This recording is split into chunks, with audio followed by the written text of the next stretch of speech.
Podcast ini bisa disimak di kbrprime.id dan platform podcast lainnya.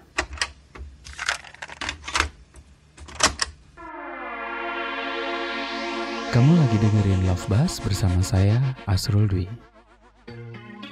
Dalam hidup ini kita sering melakukan perjalanan dengan intensi atau sekadar spontanitas belaka. Episode ini saya ngobrol bareng Nurdiansyah Dalijo atau Dian. Selain perkara perjalanan, saya dan Dian juga ngobrol perkara bukunya Rumah di Tanah Rempah. Isinya rekaman perjalanan, sejarah, dan makanan. Love Buzz, membicarakan perkara yang tidak dibicarakan ketika berbicara perkara cinta. Yang gue baca gitu ya, dari sedikit riset tentang lo yang gue bikin gitu, nanya-nanya temen gitu.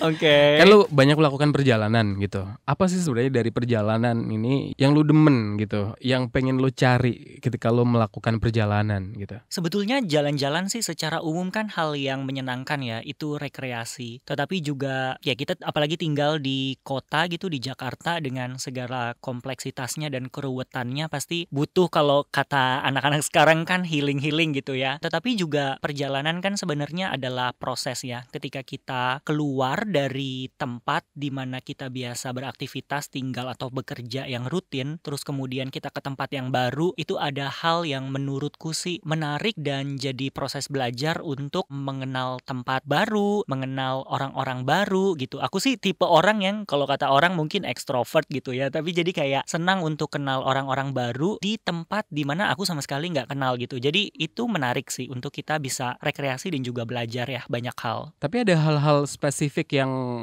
lo berusaha gali nggak? Lo sengaja lo cari dalam sebuah perjalanan gitu? Enggak juga ya. Kadang-kadang tuh seringnya jalan justru juga tanpa rencana gitu. Karena menarik banget ketika sampai di suatu kota, daerah atau tempat. Terus kan biasanya kalau orang kan suka jalan-jalan tuh bikin rencana yang sampai detail. Kalau aku sih yang penting kendaraan ataupun transportasi, udah dapet tiket misalnya pesawat atau kereta dan juga tahu tempat untuk nginep di sana, ya udah jalan aja. Seneng gitu ngobrol-ngobrol sama orang di sana, nanya tempat-tempat yang menarik, atau mungkin sekedar ngobrol-ngobrol ketemu orang-orang yang baru. Buatku itu jadi kesenangan sih, dan kita tuh jadi kayak ngerasain betul-betul present moment gitu ya, ngerasain diri kita tuh hadir karena ada di tempat yang baru dan di tengah-tengah orang yang nggak kita kenal kayak biasa kita tinggal dan bekerja. Berarti lo termasuk orang yang sangat spontan gitu ya? Spontan. Jadi sebetulnya kalau misalnya kayak sekarang nih aku lagi bawa juga buku travelingku yang terakhir itu Rumah di Tanah Rempah, bahwa sebetulnya ini juga nggak direncanakan gitu. Jadi keliling-keliling aja, tapi waktu itu emang lagi seneng banget sama sejarah, seneng banget sama makanan gitu. Jadi kemudian setiap jalan-jalan pasti cari makanan yang khas, pasti cari tentang sejarah tempat tertentu yang kadang-kadang tuh nggak cuma baca, tapi nanya ke orang-orang di sekitar tentang latar belakang sesuatu hal ataupun hal-hal yang unik di tempat itu. Dan waktu itu ngomonginnya emang juga lagi tertarik dengan kolonialisme dan juga punya kegambangan gitu sebagai anak muda gitu ya, memaknai Indonesia tuh sebetulnya apa dan siapa sih gitu saya sebagai orang Indonesia gitu di tengah keberagaman dan segala persoalan yang emang sedang kita hadapin ya, krisis identitas, soal SARA, soal persekusi ke kelompok minoritas, kekerasan, berbagai pelanggaran HAM dan lain-lain gitu. Jadi ya memang itu sih waktu itu tertarik banget untuk menggali sejarah kolonialisme lewat makanan atau rempah-rempah. Kenapa dua hal itu? Makanan dulu deh. Awalnya kenapa dari makanan dulu lo kemudian menemukan cara untuk menggali sejarah Indonesia lewat rempah dan soal kolonialisme itu tadi? Iya, menurutku kolonialisme itu kan pengalaman yang pahit ya, dan mungkin di generasi sekarang masih ada yang pernah ngalamin ya. Kalau misalnya kita lihat kan agresi militer Belanda 45 sampai 49 begitu kan, berarti masih ada orang yang mungkin lahir di era itu dan menyaksikan itu. Jadi bisa jadi itu pengalaman yang traumatis. Dan juga ngomongin tentang sejarah rempah-rempah sebagai sesuatu yang khas, unik atau ikonik dari Indonesia gitu, karena kontur alam dan juga berbagai situasi unik gitu di Indonesia. Ya itu juga kan nggak terlepas ya dari sejarah kolonialisme, karena mereka datang pada waktu itu memang mau mencari rempah-rempah, katakanlah cengkih sama pala yang waktu itu cuman ada di Maluku, dan memang di era rempah-rempah pada saat itu dua komoditi itu menjadi yang paling dicari dan paling mahal gitu. Ngomongin rempah-rempah, ngomongin sejarahnya, baik itu sejarah rempah-rempah atau kolonialisme, juga kita punya fase sejarah terkait dengan Orde Baru ya, di mana banyak juga narasi-narasi sejarah katakanlah yang berupa teks atau yang kita pelajarin di sekolah itu juga mengalami sensor atau mengalami kurasi dengan situasi Orde Baru saat itu. Jadi banyak hal yang menurutku nggak diceritakan, tapi juga ada hal yang kalau diceritakan bisa jadi punya trauma. Nah, tapi menariknya warisan rempah-rempah ini kan juga kita rawat, kita jaga, dan salah satunya itu lewat makanan. Dan kayaknya orang tuh seneng-seneng aja ya bicara tentang banyak hal sambil makan di kedai, atau ngobrolin sesuatu sambil ngunyah sesuatu hal, atau katakanlah sambil ngopi gitu ya, ngopi, ngeteh, segala macam. Itu hal yang menyenangkan dan jadi kultur kita gitu. Jadi banyak banget dapet cerita-cerita justru yang nggak ada di buku teks ketika dulu aku sekolah, itu didapat lewat obrolan-obrolan di dapur, ngobrol sama mama-mama gitu sambil mereka masak. Ada juga tentu aja nggak cuma mama ya, mau laki-laki atau yang lainnya, karena dapur itu juga jadi ruang yang seharusnya netral. Terus juga di kedai-kedai kopi dan lain-lain gitu. Jadi menelusuri sejarah kolonialisme lewat makanan itu sesuatu yang buatku bukan cuma sangat memungkinkan ya, tetapi juga ternyata kaya gitu. Kan bilang ada sensor gitu dari sejarah yang kita pelajari di sekolah dan dari temuan-temuan lo. Bisa ngasih contoh kayak gimana sih gitu? Apa ya misalnya ya?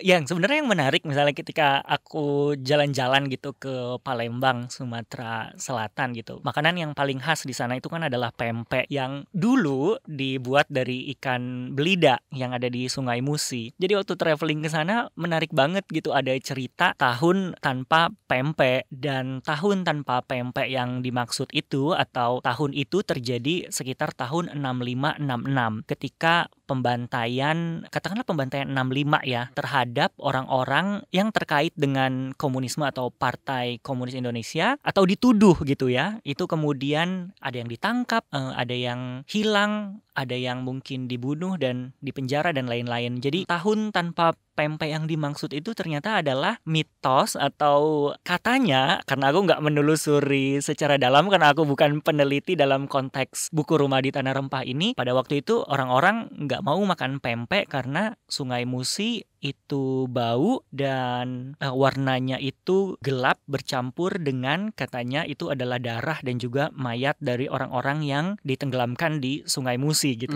Jadi dari makanan pempek ternyata merekam memori masa lalu yang terkait dengan banyak peristiwa-peristiwa sejarah. Begitupun juga di Maluku misalnya, ketika kita bicara tentang salah satu rempah yang paling ikonik sampai sekarang gitu dan asalnya emang dari sana, seperti misalnya cengkih atau pala dari Banda. Dan harusnya kita juga merawat memori itu ya, pembantaian pertama, genosida katakanlah, yang dilakukan oleh orang-orang Belanda terhadap masyarakat kita gitu, terutama di Banda konteksnya untuk pala, dan juga bagaimana dulu cengkih juga sempat dimonopoli oleh VOC dan masa Orde Baru juga sempat dimonopoli gitu. Dan itu terulang lagi gitu. Jadi betapa penting kita sebetulnya merawat ingatan, merawat sejarah sebenarnya supaya itu nggak terulang lagi gitu kan. Bisa diceritain lagi nggak sih soal genosida di Banda? Karena kan beberapa tahun terakhir lagi banyak diobrolin juga kan soal itu. Cerita secara detail sih karena aku bukan sejarawan. Dari cerita yang berhasil yang Oke. lo kumpulin aja kayak gimana sih gitu. Iya, sebenarnya itu kan terhubung dengan konteks kolonialisme itu ya. Bahkan mungkin itu memicu ekonomi politik kolonialisme itu sendiri gitu, di mana katakanlah waktu itu orang-orang Belanda datang memang bukan berniat baik gitu untuk berdagang seperti yang dulu sudah dilakukan oleh orang-orang dari Arab, dari Persia, dari India dengan berbagai bangsa gitu di Nusantara, tetapi dia datang dengan membawa kekerasan dan melakukan kekerasan itu sendiri gitu, dan keuntungannya kan profit ya. Jadi sebetulnya kita awalnya dijajah itu oleh perusahaan loh, VOC ya. oleh perusahaan asing gitu kan. Jadi Kalau sekarang dilestarikan.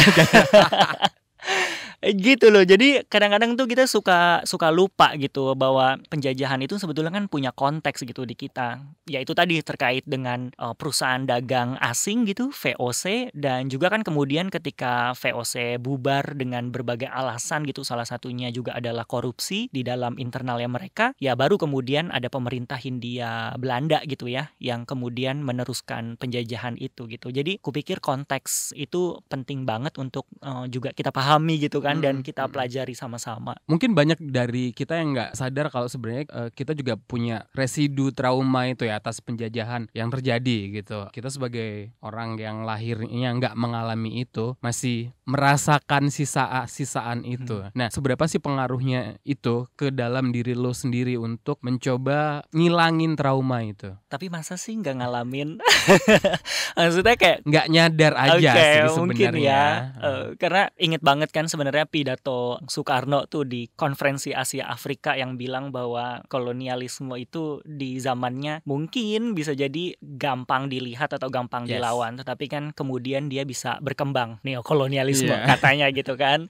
Ya aku pikir kan konteks yang penting dilihat sebenarnya penjajahan itu kan adalah konteksnya ya, Iya. bahwa dulu mungkin konteksnya ngelawan pedagang asing ataupun orang asing gitu, katakanlah kulit putih. Ya penjajahan itu kan dia bisa bermutasi gitu ya. Kemudian apakah bangsa kita kemudian menjajah bangsa lain di dalam Indonesia, atau katakanlah dengan situasi yang terjadi dengan teman-teman kelompok minoritas saat ini yang juga belum bisa menikmati haknya sebagai manusia dan juga sebagai warga negara, itu kan juga punya keterhubungan yang erat dengan sejarah masa lalu, bagaimana kita ditindas dan dijajah katakanlah. Jadi ya aku pikir penjajahan akan selalu punya konteks yang bisa jadi berbeda, tetapi intinya tuh sama gitu kan.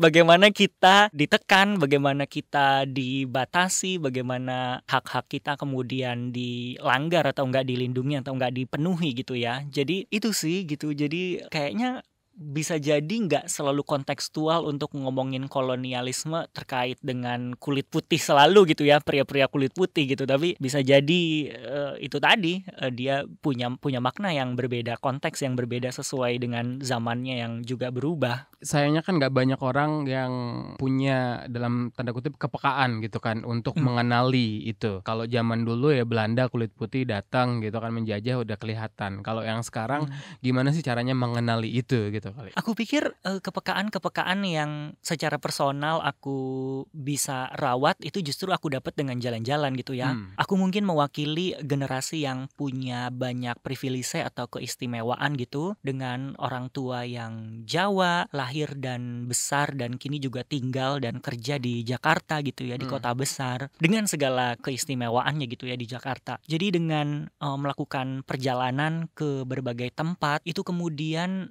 membangun buatku sendiri ya, membangun kepekaan untuk ngelihat bukan hanya soal perbedaan-perbedaan yang kita miliki gitu di Indonesia, tetapi ketimpangan-ketimpangan dan ketidakadilan. Jalan-jalan ke berbagai kampung di masyarakat adat, dan itu jadi hal yang buatku juga bisa jadi emosional, juga bisa jadi menyakitkan, tetapi mudah-mudahan itu bisa jadi sesuatu hal yang positif gitu, karena kemudian melihat sendiri bagaimana perampasan wilayah adat di berbagai tempat itu nyata, bagaimana orang-orang di desa saat ini juga yang punya kesulitan, keterbatasan akses, bahkan juga untuk mempertahankan desanya itu suatu perjuangan, katakanlah dengan apa yang terjadi di Wadas, di Kendeng, dan banyak tempat lainnya gitu ya. Dan kekerasan itu nyata gitu loh, sampai sekarang masih kita alami gitu, dan itu dilakukan oleh banyak pihak gitu ya. Jadi itu sih salah satu caraku untuk merawat kepekaan itu ya, dengan jalan-jalan gitu ya. Ngelihat sendiri jalan-jalan ke kawasan pulau-pulau atau pulau-pulau kecil atau kepulauan, bagaimana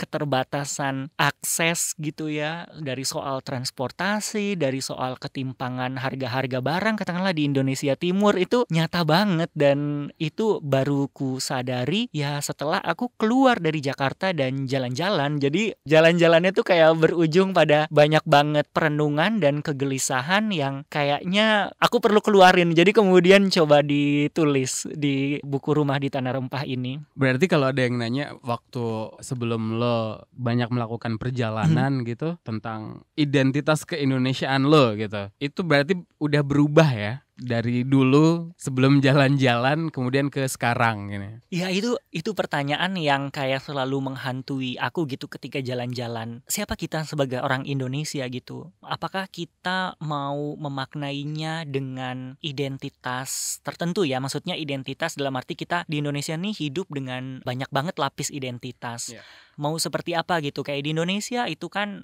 Jawa sentris sekali gitu. Terus juga kita tahu Islam sebagai agama yang dominan di sini dan itu terserap ke dalam kultur kita sehari-hari. Tetapi kita tahu kita pernah mengalami perang saudara di Maluku yang sekarang jadi Maluku dan juga Maluku, Provinsi Maluku Utara gitu ya. Bagaimana perang saudara pasca reformasi itu betul-betul terjadi di sana yang dimotori oleh isu agama gitu. Itu juga pernah terjadi dan ternyata itu bukan hal yang baru dan itu pernah terjadi di era kolonialisme juga gitu. Jadi banyak banget merenungkan sebetulnya nih kita nih siapa dan bagaimana kita mau memaknai Indonesia gitu ya, keindonesiaan dengan segala keberagaman yang ada gitu ya. Karena itu hal yang nyata ya dengan isu minoritas ya, baik itu minoritas untuk teman-teman yang katakanlah teman-teman masyarakat adat, masih banyak sekali agama dan kepercayaannya yang tidak diakui gitu ya. Karena kita masih terbatas gitu dalam mengakui agama dan agama ada di KTP. Lalu bagaimana juga dengan apa yang dialami dengan teman-teman queer atau minoritas gender dan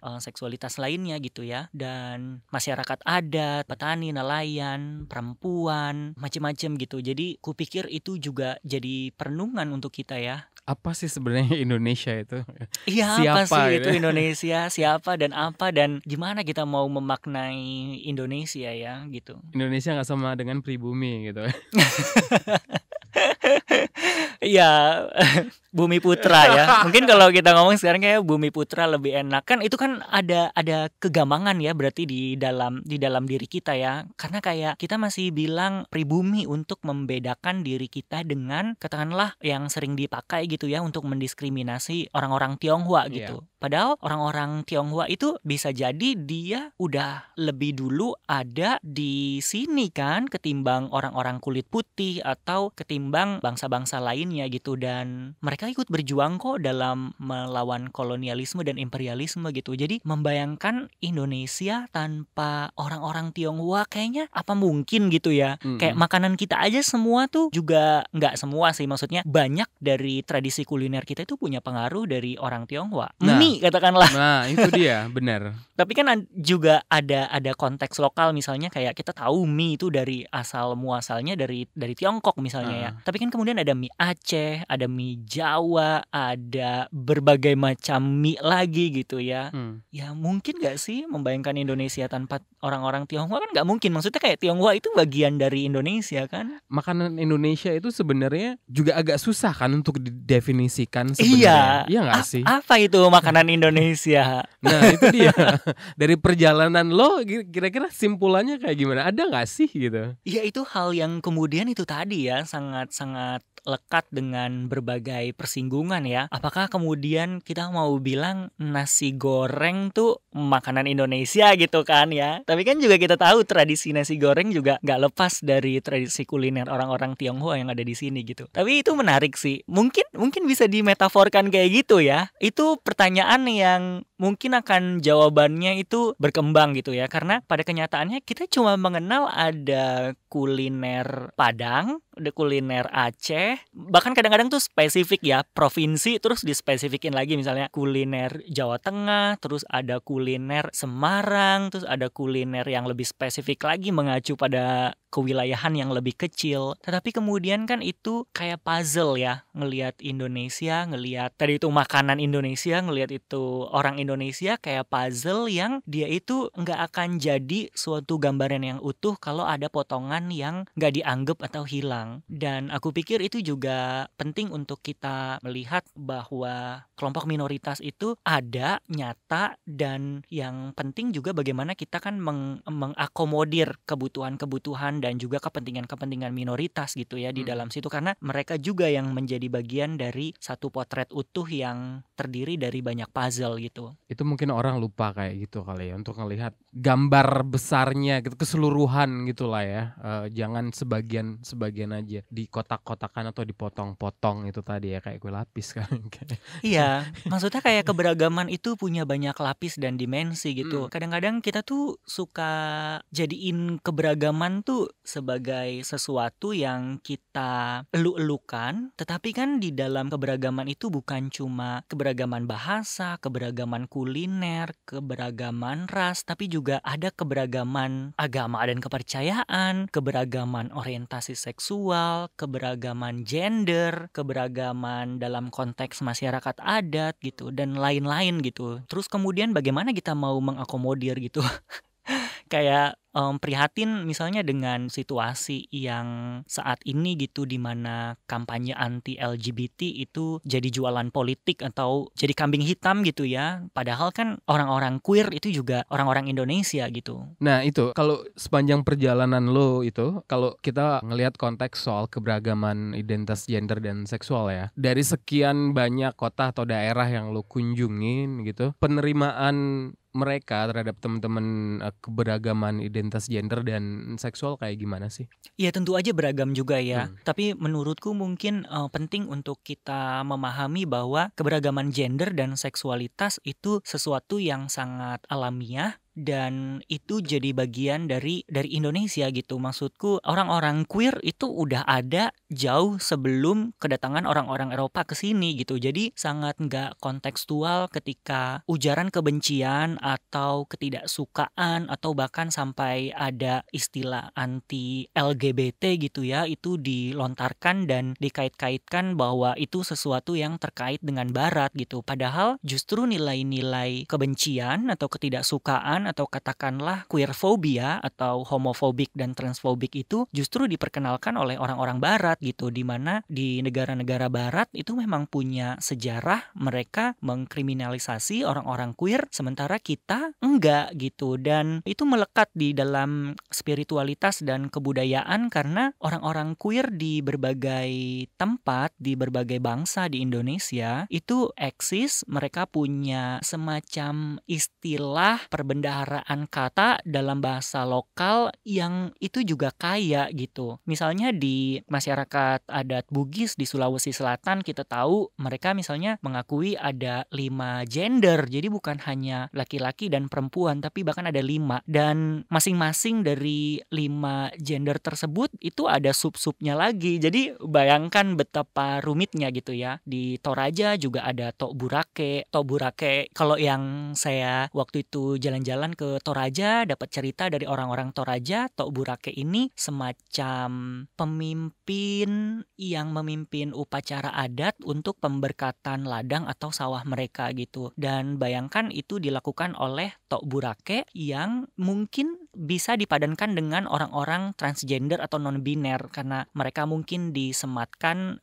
sebagai jenis kelamin tertentu tetapi kemudian punya ekspresi gender yang berbeda. Katakanlah mungkin kalau di Indonesia kan kita lebih paham istilah jenis kelamin ya, misalnya disematkan gitu sebagai laki-laki tetapi dia misalnya pakai baju yang memang adatnya perempuan gitu atau berperangainya feminin gitu. Kita bisa katakan transgender ya, atau misalnya yang seperti itu ya transpuan, atau mungkin sebaliknya sebaliknya, atau mungkin itu tadi yang non-biner gitu. Berarti perubahan itu terjadi di Indonesia utamanya soal penerimaan terhadap keberagaman identitas gender dan juga seksual itu berubah karena ada kolonialisasi itu tadi gitu ya.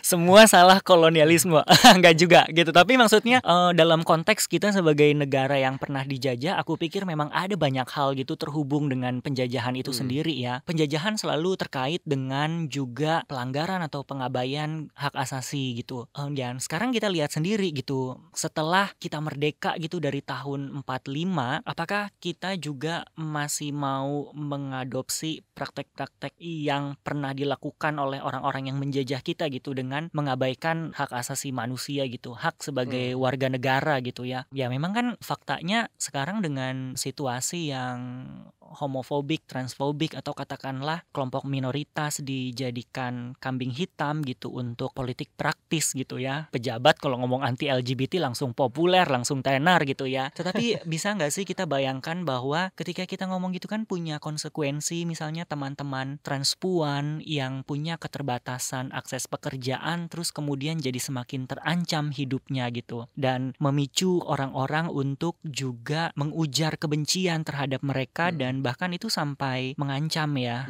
gitu. Jadi ya itu prihatin sekali gitu untuk apa yang terjadi saat ini gitu. Di awal tadi lu sempat bilang soal jalan-jalan sama dengan healing gitu kan. Tapi ini kan nggak sekadar jalan-jalan ya. Jalan-jalan tapi ada sesuatu yang pengen lo gali gitu ya dari perjalanan lo gitu. Kalau denger dari cerita lo dari tadi, ini mungkin jadi salah satu cara yang bisa dilakuin gitu teman-teman buat healing dari apa yang disebut transgenerational trauma. Bahasa Indonesianya apa ya? Oke. Gue bingung nyari ke trauma lintas generasi.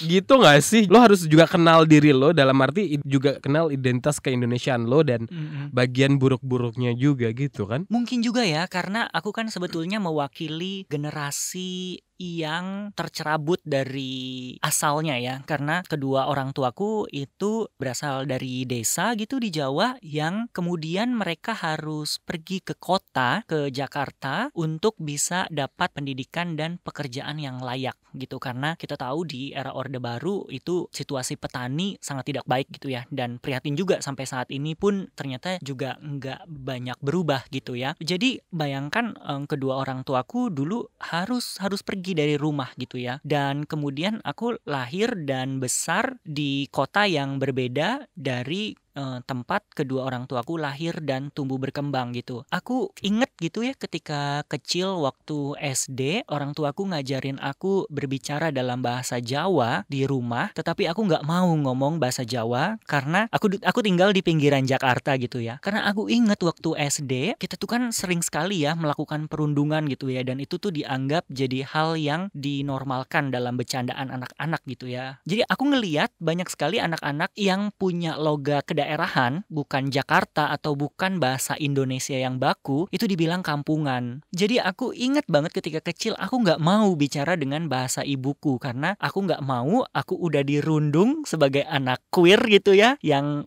feminin di sekolah, terus aku tambah lagi ada perundungan karena dibilang kampungan gitu. Dan itu nyata terjadi ya. Aku ingat punya temen dari Indonesia Timur yang kulitnya berwarna lebih gelap daripada orang Jawa pada umumnya, memang dibilang hitam.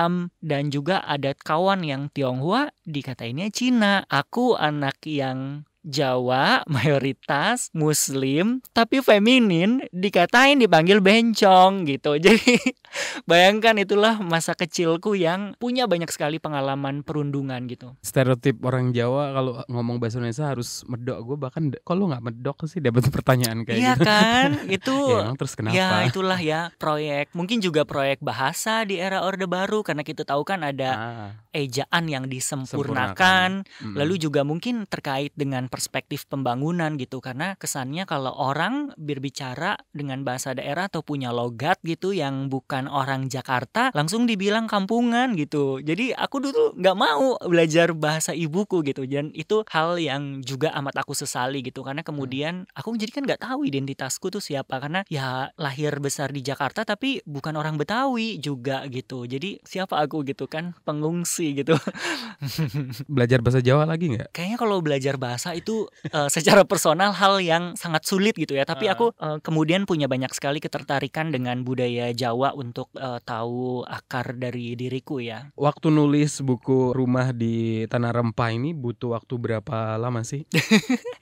Aduh, agak ketawa karena sebetulnya lama ya. Karena sebenarnya keliling ke berbagai tempat gitu ya di Indonesia, dari Aceh sampai ke kawasan Papua gitu ya. Dan itu dilakukan secara independen gitu. Jadi ya independen karena emang dianggapnya ya sambil jalan-jalan gitu. Butuh waktu 4 tahun untuk bisa nyusun, karena kayak nyicil-nyicil gitu. Jadi tapi sebenarnya di sela-sela itu menulis banyak hal yang lain gitu. Tapi memang itu apa ya, waktu itu jadi kayak punya ambisi gitu, pengen banget ke berbagai tempat di Indonesia. Jadi ya itu tadi kali ya, ambisi muda gitu.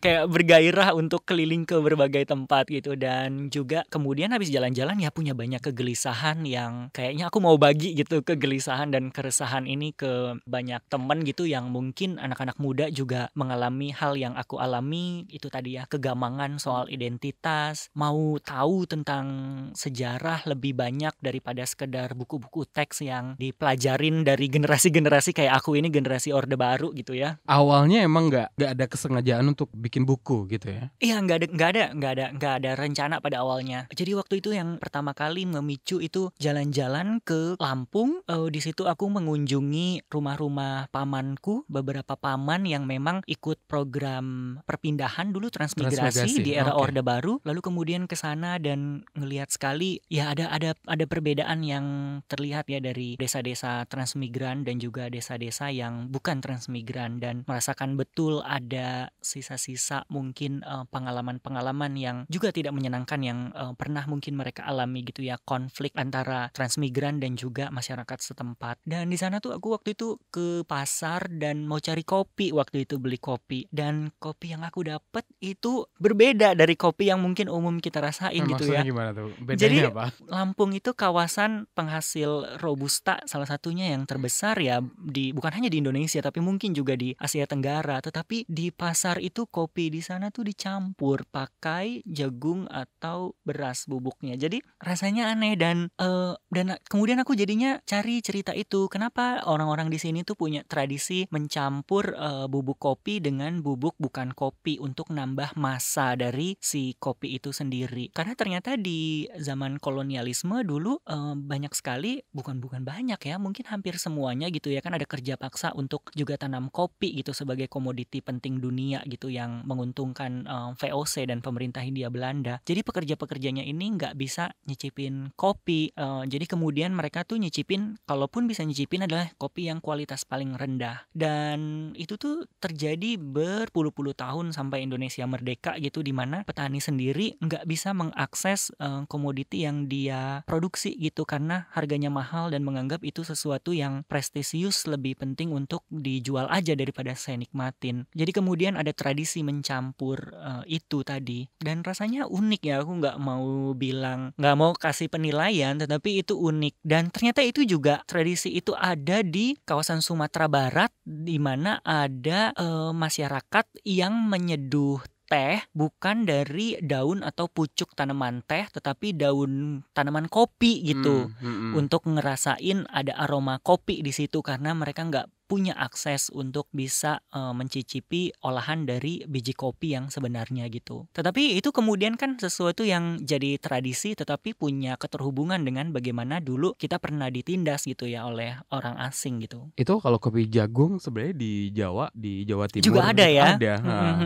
Sebenarnya alasannya juga lebih kurang sama juga sih, karena kalau pure kopi itu lebih mahal gitu kan zaman dulu, makanya dicampur jagung, dan biasanya di pasar-pasar tradisional yang ada. Iya kan gitu. Aduh, Ya begitulah gitu kan. Tapi kemudian itu jadi tradisi yang unik ya, minum kopi dengan campuran yang lain gitu. Kebanyakan tulisan lo kan juga ada sambungannya sama wisata juga ya. Karena lo jalan-jalan, buku perjalanan ini yang Kedua, buku traveling yang kedua. Travelog bilangnya mungkin Travelog, ya. oke. Ada singgungan-singgungan lain biasanya lo temukan itu dari cerita-cerita aja gitu kah? Atau memang ada riset dulu sebelumnya atau gimana sih? Enggak ya, karena sebenarnya buku ini nggak dimaksudkan sebagai suatu hasil penelitian. Dan memang aku ambil travel writing atau travelog sebagai salah satu pendekatan gitu ya. Karena aku bukan sejarawan, bukan antropolog, jadi nggak punya kapasitas untuk berbicara tentang sejarah secara detail. Tetapi kan sejarah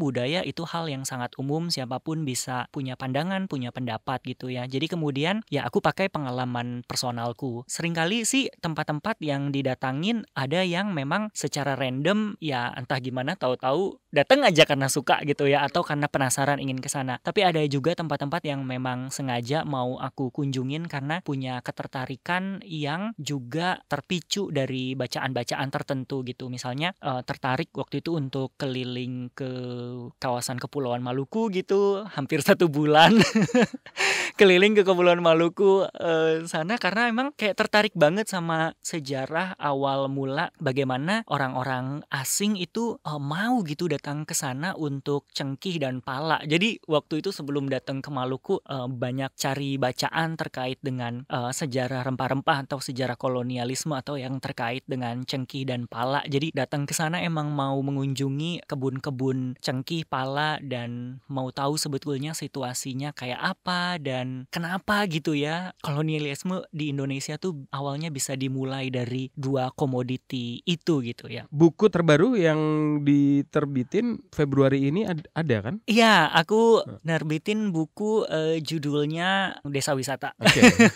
Sebetulnya itu kajian populer tentang pariwisata, tentang bagaimana mengembangkan suatu pendekatan pembangunan pariwisata yang alternatif dengan menitik beratkan sesuatu pada desa. Subjeknya yang lo ambil mana? Secara umum sih desa-desa di Indonesia ya. Mungkin karena lebih banyak secara administrasi emang jumlah desa itu banyak di Jawa, jadi banyak juga yang di Jawa. Tetapi aku ambil banyak sekali pembelajaran dari berbagai desa dengan nama yang sesuai dengan konteks mereka gitu ya. Karena desa itu kan entitas, bukan hanya sekedar administrasi gitu. Kalau di Aceh ada gampong, di Maluku ada negeri dan lain-lain gitu. Jadi menarik gitu belajar pariwisata. Perkembangannya itu justru dari orang-orang di desa ya. Mereka mengembangkan desa sendiri dan aktivitas wisata yang terhubung dengan desa mereka gitu. Contoh yang paling oke gitu ada nggak sih? Banyak ya, banyak banget. Kalau tahu di Papua Barat, di Sorong ada satu kampung namanya Kampung Malaum Karta, dan mereka itu mengembangkan aktivitas wisata di sana di mana semua penyedia jasa layanan wisatanya itu adalah masyarakat adat Moi kalau di sana. Jadi mereka belajar menjadi pemandu wisata. Di sana tentu aja di desa ya konteksnya nggak ada hotel yang berbintang, tetapi kalau wisatawan mau ke sana nginap di rumah warga, dan mereka punya radio komunitas. Mereka mengintegrasikan aktivitas wisata dengan konservasi alam di sana gitu untuk keindahan bawah lautnya dan juga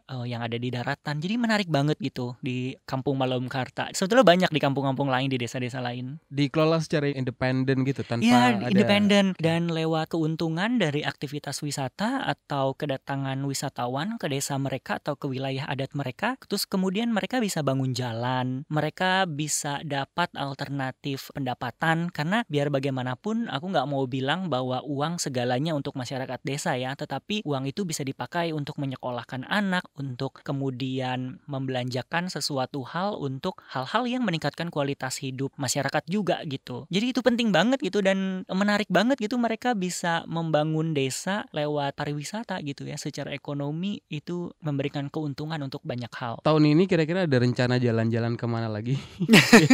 Sebenarnya pengen banget gitu ya jalan-jalan ke berbagai kedai kopi tua gitu di Indonesia atau ke kebun-kebun kopi gitu. banyak banget kedai-kedai kopi yang kayak udah puluhan tahun, bahkan eksis sejak era kolonialisme Belanda gitu ya. Jadi kayak mau gali sebenarnya tentang tradisi ngopi orang Indonesia tuh seru nggak sih menurutmu? Kalau aku sih kayak seru banget gitu, karena banyak banget kedai-kedai kopi tua di berbagai tempat, di Aceh, di Manado, dan umumnya banyak banget kedai-kedai kopi tua tersebut itu dimiliki atau dikelola atau dijalankan oleh orang-orang Tionghoa gitu. Jadi penasaran sih. Semua traveling atau jalan-jalan yang biasa kamu lakuin sendirian ya berarti? Ada yang sendiri, ada yang aku sama banyak kawan yang juga aku ajak dari Jakarta, atau ada juga yang memang kawan yang di tempat-tempat situ gitu untuk kemudian jalan-jalan bareng. Nggak pernah kesepian berarti ya? Kayaknya enggak. Mingle, ketemu orang langsung. Iya, gitu. Selalu cari teman. Tapi masih kontak sampai sekarang? Masih sebagian besar masih berteman dengan mereka di sana. Baik. Cinta pertama lo traveling ya? Atau gimana sih? Cinta sejati kali ya? Ya itu mungkin jadi semacam apa ya? Juga gaya hidup ya, gaya hidup ya. Tapi kayaknya jalan-jalan itu kayak udah jadi kebutuhan pokok mungkin ya untuk masyarakat urban juga ya, karena perlu juga rekreasi. Tetapi mungkin kalau bisa titip pesan ya, mungkin setiap pilihan kita untuk melakukan wisata mungkin kita bisa mempertimbangkan soal aspek keberlanjutan ya, gitu. Misalnya nggak ada salahnya juga kok nyoba transportasi publik di suatu tempat gitu ya, nggak harus taksian terus gitu. Terus juga nggak ada salahnya untuk kolaborasi dengan pemandu wisata lokal untuk tahu berbagai hal yang memang punya konteks yang sangat lokal gitu. Makan makanan lokal meskipun mungkin itu nggak biasa, tapi nggak ada salahnya untuk nyoba. Aku sih lebih seneng gitu kayak tinggal di homestay gitu kalau bisa ketemu gitu, ketimbang misalnya kayak hotel berbintang. Bukan cuma mahal ya, tapi juga kalau homestay itu kan manfaat ekonominya bisa langsung diserap oleh masyarakat. Jadi mungkin kita bisa lebih mempertimbangkan hal-hal yang semacam itu ya. Kontribusi aktivitas wisata kita itu punya nilai yang juga penting untuk masyarakat sekitar, dan nggak ada salahnya untuk kita memprioritaskan keuntungan untuk masyarakat lokal. Keluar dari bubble lah ya. Di Jakarta kan udah punya bubble-nya sendiri gitu ya. Masa jalan-jalan bikin bubble sendiri gitu kan ya. Bener banget. Satu pertanyaan terakhir, definisi atau makna cinta buat Dian apa? Definisi atau makna cinta apa ya? Aku pikir cinta itu tentang kemanusiaan ya, melihat manusia selayaknya manusia secara langsung itu mungkin merawat rasa cinta dalam diri kita gitu ya terhadap sesama. Itu sih menurutku. Di awal obrolan tadi Dian bilang perjalanan itu sebuah proses. Ada langkah-langkah yang harus diambil. Artinya ada yang tertinggal, tapi berikutnya kita tinggal belajar. Belajar dari yang ditinggal, tertinggal, atau bahkan yang akan ditinggal. Love Buzz, membicarakan perkara yang tidak dibicarakan ketika berbicara perkara cinta.